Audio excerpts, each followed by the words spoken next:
Новата влада ја задолжи државата на домашен пазар со 60 милиони евра за еден месец, преку издавање на државни харти од вредност.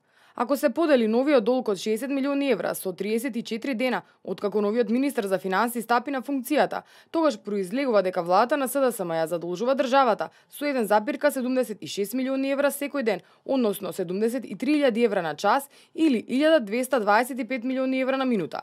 Иако пред да дојде на власт, СДСМ беше најголем критичар на домашните задолжувања, сега не престануваат со аукции на државни записи и државни обврзници. Премиерот Зоран Заев тврди дека никогаш не ветиле дека ќе престанат задолжувањата и дека аукциите ќе продолжат бидејќи тие го реализираат буџетот од претходната влада.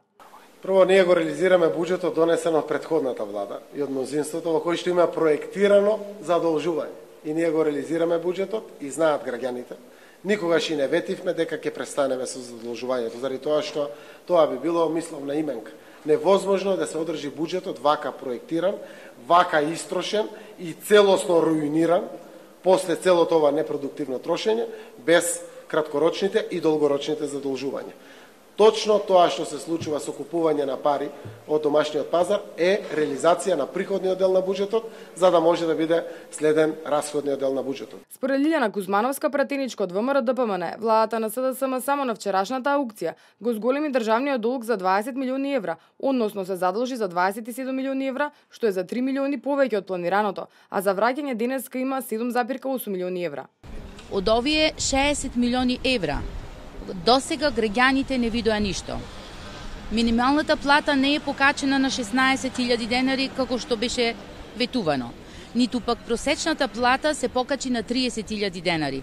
Докторите се уште чекаат на ветените 100.000 денари плата, а нема отпочнато ниту 1 километар од новите 500 километри автопат кои СДС ги ветуваше како капитална инвестиција.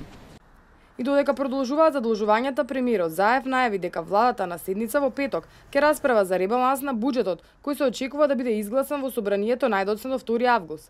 Заев, кој заедно со економскиот тим на владата денеска беше на средба со бизнисмените од Стопанската комора, информираше дека постапката за прекројување на државната каса е при крај и дека очекува истиот ден да биде доставен до собранието и да влезе во комисиска расправа.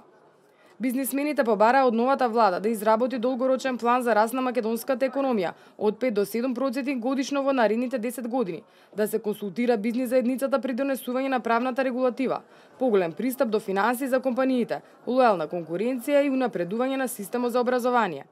Исто така и предложија на новата влада што поскоро спроведување на попис за населението и на сите економски релевантни показатели. Заев пак побара силна поддршка и соработка од бизнис сектор за заедничко креирање на политиките.